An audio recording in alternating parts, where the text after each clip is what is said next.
Hello everyone, welcome back to my channel Wen world. আজকে হচ্ছে গিয়ে 27th of February অ্যান্ড আজকে ভাবছি গুড নিউজটা দিই। আমরা আজকে বাড়ি যাচ্ছি আফটার 7 long months.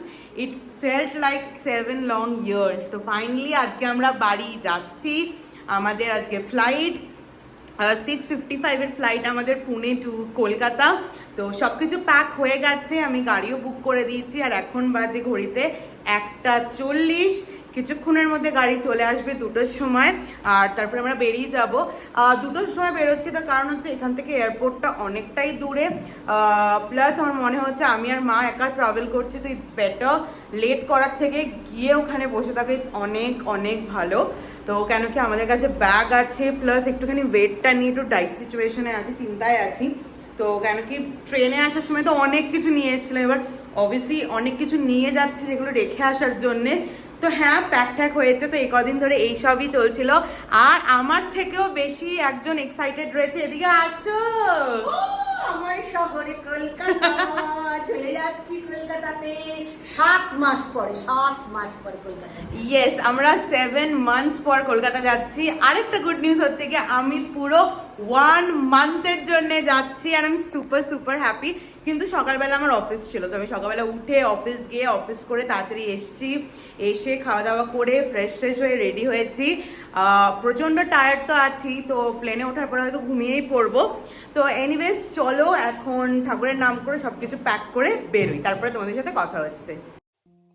আমাদের গাড়ি সময় মতনই এসে গেছিল। আমি এবার প্রথমবার উবার থেকে আগে থেকে গাড়ি বুক করে রেখেছিলাম, তো কোনো অসুবিধাই হয়নি। গাড়ি আসার পরে সব জিনিসপত্র নিয়ে বেরিয়ে পড়লাম এয়ারপোর্টের উদ্দেশ্যে। যাওয়ার সময় যত এগিয়ে যাচ্ছিলাম এয়ারপোর্টের কাছে, তত যেন আনন্দটা বেড়ে উঠছিল। মানে এত প্ল্যান করেছি এতদিন, এত মাস ধরে, যে এইটা করব ওইটা করব, আজ যাব কাল যাব, কিন্তু ফাইনালি আজ আমি বাড়ি যাচ্ছি। যখন দেখলাম এই welcome to Pune airport, finally আর কিছু ঘন্টা ঢুকেই প্রথমে সবার আগে লাগেজগুলোকে দিয়ে দিলাম চেক ইন কাউন্টারে। আমাদের লাগেজ ড্রপ করা হয়ে গেছে আর এখন আমরা যাচ্ছি হচ্ছে কি সিকিউরিটি চেকের দিকে। এই যে মা, খুব স্মুথলি হয়ে গেল, কোনো টেনশনের কিছু ছিল না। আমার চাপ ছিল ওইটাকে নিয়ে যে কিরকম কি হবে না হবে, but it was very smooth. তো চলো এখন সিকিউরিটি চেকটা করে নিই। আমাদের সিকিউরিটি চেক হয়ে গেছে আর খুব ভালোভাবে হয়ে গেছে। আমরা একটু ওয়াশরুমও গিয়েছিলাম। এখন আমরা পুনে এয়ারপোর্টে একটু ঘুরে দেখবো। খুবই আর কি ছোট এয়ারপোর্ট, বাট তাও একটু ঘুরে দেখি। আর এখানকার সিকিউরিটিরা বলো প্রচণ্ড ভালো, মানে আমাদের প্রচণ্ড ভালো করে আর কি এরা করিয়ে দিয়েছে সব কিছু। তো এখন একটু ঘুরি টুরি, আমাদের ফ্লাইট অনেক দেরিতে, সেই 6:55। ভীষণ হেল্পফুল। তো চলে কিছু ফটো তুলবো এবার। পুনে এয়ারপোর্টটা খুবই ছোট, মানে ঢুকলেই বলতে গেলে শেষ হয়ে যায়।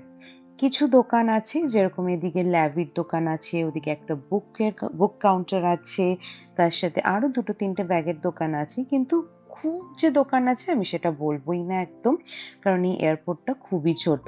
আর এটা এয়ারফোর্স বেস এয়ারপোর্ট, তো ফটোগ্রাফি ভিতরে অনেকই কম অ্যালাউড ছিল। বাট ওই যেটুকুনি আর কি করতে পেরেছি, ওইটুকুনি তোমাদের সাথে শেয়ার করছি। আমি আর মা ঢুকেই, যেহেতু আমাদের সবকিছু তাড়াতাড়ি হয়ে গেছিল, তাই জন্য একটু ঘুরে দেখছিলাম এয়ারপোর্টটা।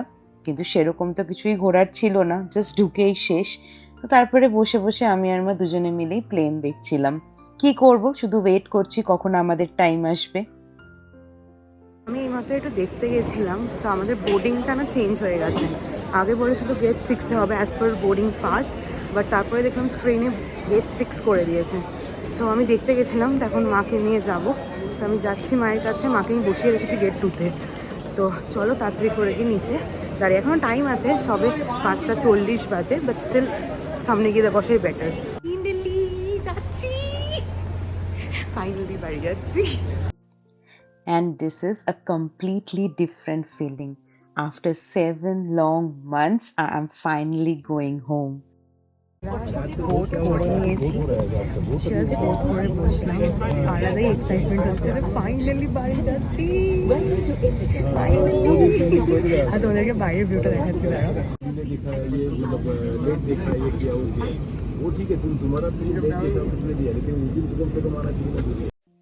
অ্যান্ড ফাইনালি ইটস টাইম, আমাদের টেক অফ হয়ে গেছে আর এবার আমরা যাচ্ছি বাড়িতে।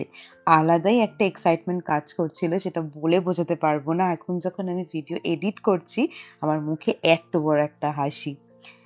তো ওঠার পরই প্রচন্ড ঘুম পেয়েছিল, কিন্তু কিছুতেই ঘুমোতে ইচ্ছে করছিল না ওই এক্সাইটমেন্টে। তারপরে কিছু ভিডিওস তুললাম বাইরের, যতক্ষণ লাইট ছিল, যতটা যা উপর থেকে দেখা যাচ্ছিল সেটাই ক্যাপচার করার চেষ্টা করছিলাম। আর আকাশটা কি সুন্দর দেখতে লাগছিল। কিছুক্ষণ পরেই আমাদের মিল দিয়ে গেল, এটা আমরা টিকিটের সাথেই ইনক্লুডেড ছিল আমাদের। তো আমরা নিয়েছিলাম চিকেন টিক্কা স্যান্ডউইচ, তার সাথে কফি, আর মা নিয়েছিল স্পিনাচ কর্ন স্যান্ডউইচ, তার সাথে কফি। বাট চিকেন টিক্কার সাথে আমার বেশি ভালো, মানে চিকেন টিক্কাটার থেকেও আমার বেশি ভালো লেগেছে স্পিনাচ স্যান্ডউইচটা। এটা প্রচন্ড টেস্টি ছিল আর কফিটাও খুবই ভালো ছিল। তারপরে খেতে খেতে অলমোস্ট পৌঁছে গেলাম। আর এই যে আমার শহর Kolkata, and finally we are landing in Kolkata after 7 long months, which I felt like 7 long years. আমাদের ল্যান্ডিং টাইম ছিল 9:20 নাগাদ, কিন্তু আমাদেরকে তাড়াতাড়ি নামিয়ে ল্যান্ড করিয়ে দিয়েছে, মানে বিফোর টাইম ল্যান্ড করিয়ে দিয়েছে।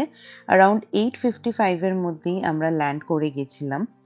তো ব্যাস চলে আসলাম কলকাতা, এতদিনের অপেক্ষার অবসান ফাইনালি। তবে ল্যান্ডিং এর সময় আমার প্রচন্ড শরীর খারাপ করছিল, কারণ আমার একটা সাইডের কান বন্ধ হয়ে গেছিল, প্লাস এক কানে মারাত্মক ব্যথা করছিল। বাট নামার পরে কিছুক্ষণ থাকার পরে ঠিক হয়ে গেছিলাম। আজকের এই পুরো জার্নিটা এমনি তো স্মুথই ছিল, কিন্তু যেহেতু আগের দিন রাত্রেবেলা আমার ঘুম হয়নি, পরের দিন সকালে অফিস ছিল, তারপর এতটা ট্রাভেল করে এসেছি, তারপর সেই এক্সাইটমেন্টে আমি পুরো প্লেনেও ঘুমাইনি। তাই জন্য শরীরটা খুবই একটু খারাপ লাগছিল, মানে একটুখানি ওই প্রচন্ড চোখে ঘুম ছিল আর কি। আর সামনে যে দুজন যাচ্ছেন তারা হচ্ছে গিয়ে আমাদের ফ্লাইটেরই ক্যাপ্টেন। তো আমাদের এই বেল্ট 4-এ দিয়েছিল লাগেজ, কিন্তু আমাদের কালেক্ট করতে অনেকটা টাইম লেগেছিল, কারণ একটু দেরিতে আর কি বেল্টে দিয়েছিল। And welcome to Kolkata. Finally আমরা চলে এসেছি কলকাতায়, সুপার ডুপার হ্যাপি। কি হলো, আমরা আবার একটুখানি ফ্রেশ হলাম, আগে আমরা আবার একটু ফ্রেশ হলাম, তারপরে বেরোলাম। এখন বাজে হচ্ছে গিয়ে 9:20 মতন হয়তো বাজে। আমাদের অনেকটাই আগে নামিয়ে দিয়েছে, গাড়িতে উঠেনি, তারপরে তোমাদের সাথে ইন ডিটেলসে কথা বলছি। দাঁড়াও। ক্যাব পেতে বেশ প্রবলেম হয়েছিল, উবারের ওয়েটিং প্রচন্ড ছিল, বুকই হচ্ছিল না। লাস্টে সেই যাত্রীর সাথেই ভরসা, তো বুক করার সাথে সাথে পেয়ে গেছিলাম, কোনো অসুবিধা হয়নি। তারপরে সেই রাস্তা, চেনা রাস্তা, যে রাস্তা দিয়ে আমি কলেজ অফিস সব এত বছর গেছি, আজ 7 মাস পর সেই রাস্তায় আবার আমি বাড়ি যাচ্ছি। আজকে আসার সময় মানে স্পেশালি ল্যান্ডিং এর সময় আমার কান এত বন্ধ হয়ে গেছিল আর ব্যথা করছিল, এখনো অবধি আমার এই কানটা বন্ধ। এই সাইডের কান থেকে আমি কিছু শুনতে পাচ্ছি না, আমার এত ব্যথা করছে। আসার পরে পুরো বাড়ি আমরা ক্লিন করলাম, আমি আর মা মিলে।